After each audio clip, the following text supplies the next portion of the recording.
بسم اللہ الرحمن الرحیم۔ علماء یہود کے 3 سوال۔ قریش کے لیے سب سے مشکل ترین بات یہ تھی کہ ان کے مد مقابل ایک ایسی عظیم پاکیزہ شخصیت تھی جس کی زندگی کے 40 سالوں کا گزرا ہوا ہر لمحہ کھلی کتاب کے صفحات کی طرح ان کے سامنے تھا۔ قریش کے سنجیدہ اور باشعور افراد عجیب شش و پنج میں مبتلا تھے۔ کافی سوچ وچار کے بعد انہوں نے مدینے کے یہودی علماء سے مشورے کا فیصلہ کیا اور اپنے 2 افراد نصر بن حارث اور عقبہ بن ابی معیط کو ان کے پاس مدینہ روانہ کیا۔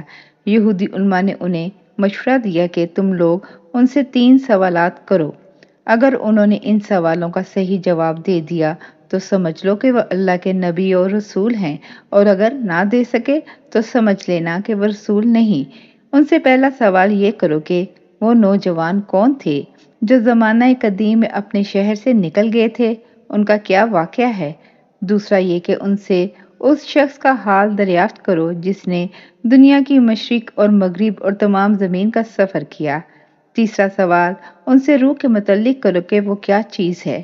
یہ دونوں سردار مدینہ منورہ سے خوشی خوشی واپس آئے اور اہل قریش کو علماء یہود کی تجاویز سے آگاہ کرتے ہوئے کہا کہ اب اس بات کا فیصلہ ہو جائے گا کہ محمد صلی اللہ علیہ وآلہ وسلم نبی ہیں یا نہیں۔ قریشی مکہ کا وفد یہ سوالات لے کر آقا صلی اللہ علیہ وآلہ وسلم کی خدمت میں حاضر ہوا۔ آپ نے سوالات سن کر فرمایا کہ میں کل تمہارے سوالات کا جواب دے دوں گا، قدرت خدا کی ساتھ انشاءاللہ نہ کہا۔ اگلے دن انتظار تھا جبرائیل علیہ السلام کا نہ آئے۔ 1 2 3 دن کوئی آسمان سے خبر نہ آئی۔ آقا صلی اللہ علیہ وآلہ وسلم پریشان، مکے کے قریشی روز آ کے تمسخر کرتے۔ 15 دن گزر گئے، انتظار جان لیوا تھا۔ 15ویں دن آسمان سے جبرائیل علیہ السلام اترے، ساتھ سورۃ کاف لائے۔ سارے جواب اس میں موجود تھے۔ جبرائیل امین تینوں سوالات کے مفصل جوابات کے ساتھ حاضر خدمت ہوئے۔ تفہیم القرآن کے مؤلف سید ابو العالیٰ مودودی رحمۃ اللہ علیہ تیسرے سوال کے بارے میں فرماتے ہیں کہ یہ سوال دراصل قصہ خضر سے متعلق تھا، نہ کہ روح سے متعلق۔ یہ تینوں قصے عیسائیوں اور یہودیوں کی تاریخ سے متعلق تھے۔ حجاز میں ان کا کوئی چرچا نہ تھا، اس لیے اہل کتاب نے امتحان کی غرض سے ان کا انتخاب کیا تھا تاکہ یہ بات کھل جائے کہ واقعی آقا صلی اللہ علیہ وآلہ وسلم کے پاس کوئی غیبی ذریعہ علم ہے یا نہیں۔ مگر اللہ تعالیٰ نے صرف یہی نہیں کہ اپنے نبی کی زبان سے ان کے سوالات کا پورا جواب دیا، بلکہ ان کے اپنے پوچھے ہوئے تینوں قصوں کو پوری طرح اس صورتحال پر چسپاں بھی کر دیا جو اس وقت مکہ میں کفر و اسلام کے درمیان درپیش تھی۔ آیات اتریں، ہم نہیں نازل ہوتے ہیں مگر تمہارے رب کے حکم سے، اس کے واسطے جو ہمارے آگے ہے اور ہمارے پیچھے ہے، اور جو اس کے درمیان میں ہے، اور تمہارا رب بھولنے والا نہیں ہے۔ اے رسول، کیا آپ خیال کرتے ہیں کہ اصحاب کہف و رقیم ہماری نشانیوں میں سے ایک عجیب نشانی ہے؟ جبکہ جوانوں نے غار میں جگہ پکڑی اور خدا سے دعا کی کہ اے اللہ، ہم کو اپنی رحمت عنایت کر اور ہمارے کام میں ہدایت دے ہمیں۔ پس ہم نے گنتی کے سال ان کو غار میں سلائے رکھا، پھر ان کو اٹھایا تاکہ ہم جانیں کہ دونوں گروہوں میں سے کون سا ان کے سونے کی مدت کو خوب یاد رکھتا ہے۔ پھر اللہ نے فرمایا، ہم ان کا واقعہ تم سے صحیح بیان کرتے ہیں۔ وہ ایسے نوجوان تھے کہ اپنے رب کے ساتھ ایمان لائے تھے، اور ہم نے ان کو ہدایت میں بڑھایا تھا، اور ہم نے ان کے دلوں کو مستقل کر دیا تھا۔ جبکہ وہ کھڑے ہوئے، پس انہوں نے کہا، ہمیں پالنے والا رب وہی ہے جو زمین و آسمان کو پالتا ہے، اس کے سوا ہم کسی کو معبود نہیں پکاریں گے۔ اگر ہم نے اس کے سوا کسی کو معبود کہا تو بہت بری بات ہے۔ اور جبکہ تم نے ان لوگوں کو اور ان کے معبودوں کو جن کو یہ خدا کے سوا پوچھتے ہیں، سب کو بجز خدا کے چھوڑ دیا، پس غار میں پناہ گزین ہو جاؤ۔ تمہارے واسطے تمہارا پروردگار اپنی رحمت پھیلا دے گا اور تمہارے نفع کے سارے کام مہیا کر دے گا۔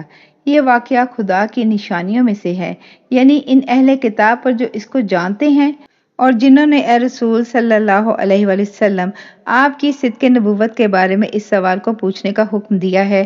جس کو خدا ہدایت دے پس وہی ہدایت والا ہے، اور جس کو وہ گمراہ کر دے اس کے واسطے آپ کوئی دوست راہ راست بتانے والا نہ پائیں گے، اور جب تم ان کو دیکھو سمجھو کہ جاگ رہے ہیں، حالانکہ وہ سوتے ہیں، اور ہم ان کی دائیں بائیں کروٹیں بدلتے ہیں، اور ان کا کتا غار کے دہانے پر اپنے دونوں ہاتھ پھیلائے بیٹھا ہے۔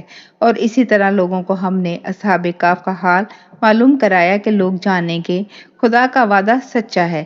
اسی طرح اصحاب کہف کا پورا واقعہ بیان کیا اور آگے فرمایا، مگر ظاہری گفتگو اور نہ ان میں سے کسی سے ان کا حال دریافت کریں، اور کسی بات کو اس طرح سے نہ کہا کریں کہ کل میں اس کام کو کروں گا مگر انشاءاللہ کے ساتھ، اور اگر اس وقت کہنا بھول جائیں تو جس وقت یاد آ جائے اس وقت کہہ لیا کریں، اور کہہ دیجئے کہ میرا رب اس سے زیادہ ہدایت کی بات مجھ کو بتائے گا۔ اور ان قریب وہ کہیں گے کہ اصحاب کہف 309 سال کے بعد جاگے۔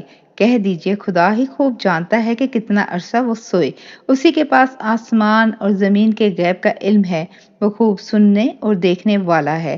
مخلوق کا اس کے سوا کوئی کارساز نہیں، اور نہ وہ اپنے حکم میں کسی کو شریک کرتا ہے۔ دوسرے سوال کا بھی جواب آ گیا۔ یہ لوگ محمد صلی اللہ علیہ وآلہ وسلم سے ذوالقرنین کی نسبت سوال کرتے ہیں۔ کہہ دیجئے کہ میں ان کا حال تمہارے سامنے بیان کرتا ہوں۔ ہم نے ان کو زمین پر قدرت دی تھی اور ہر طرح کے سامان ان کو عنایت کیے تھے، بس وہ ایک سامان کے پیچھے لگے۔ پھر آگے ذوالقرنین کے سیر و سفر کا ذکر ہے کہ مشرق سے مغرب تک انہوں نے ملک گیری کی اور اس حد تک پہنچے کہ پھر آگے آبادی نہ تھی۔ تیسرا سوال تھا روح کیا ہے؟ اللہ نے ایک سطری مختصر جواب لکھا۔ آیت اتری، آپ سے روح کے بارے میں سوال کرتے ہیں۔ کہہ دیجئے روح میرے رب کا حکم ہے، اور تم کو علم نہیں دیا گیا مگر نہایت قلیل۔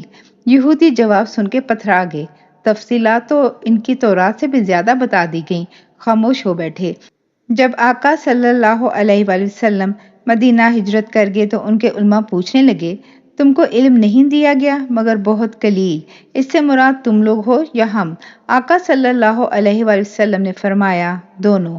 وہ بولے، پھر یہ کیا بات ہوئی؟ حالانکہ آپ کو اللہ نے فرمایا کہ تورات میں ہم نے ہر چیز کو بیان کیا ہے۔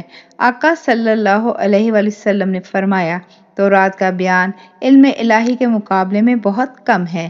اللہ نے آیت نازل کی، زمین میں جس قدر درخت ہیں ان سب کی کلمیں بنائی جائیں، اور اس سمندر جیسے 7 سمندروں کی سیاہی ہو تو کلمات الہی ختم نہ ہوں، بے شک اللہ غالب حکمت والا ہے۔ سرداران قریش اور یہودی دونوں دم بخود تھے، مگر ان کے دلوں میں انکار اور کفر کے تالے لگے تھے۔ اللہ نے تو قرآن میں 2 بار یہ خوشخبری ساری قوموں کے مذاہب کو سنا دی، جو لوگ مسلمان ہیں یا یہودی یا عیسائی یا ستارہ پرست، جو خدا اور روز قیامت پر ایمان لائے گا اور نیک عمل کرے گا تو ایسے لوگوں کو ان کا صلہ خدا کے ہاں ملے گا، اور ان کو نہ کسی طرح کا خوف ہوگا اور نہ وہ غمناک ہوں گے۔ القرآن سورۃ بقرہ۔ ہدایت کی چابی سر راہ تالے کے ساتھ لٹکا دی۔ آؤ کھولو، ایک اللہ کو مانو، آخرت کو مان لو، اور برے کاموں کی جگہ نیک کام کرو، پھر تم جو بھی ہو خوف اور غم سے بچے رہو گے۔ بس راز کی بات یہ ہے، ہدایت کی کنجی نصیب سے ملتی ہے۔ ہدایت کی کنجی جن کے نصیب میں ہو وہی یہ بند دروازے اللہ کی مدد سے کھولتے ہیں، ورنہ ہر کوئی اپنے من میں دیکھ کے تھوڑی یہ کہتا ہے۔ دروازہ کھلتا ہے، جاری ہے۔ جزاک اللہ خیر۔